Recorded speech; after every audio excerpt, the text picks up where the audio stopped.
Madam Chair, are there documentary evidence attached to the complaint regarding this allegation of bribery?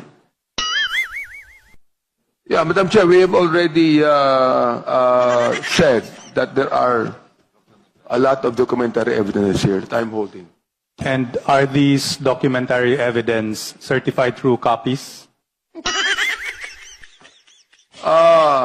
There are acknowledgement receipts, as I've said a while ago, Madam Chair, and I believe that Congressman Suwan can come over and be able to see all of the documentary evidence that we have.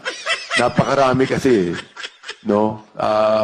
It would take time for us to be able to. I believe that a standard of sufficiency in substance exists for a reason. It is not to make things easy. It is not to make things hard.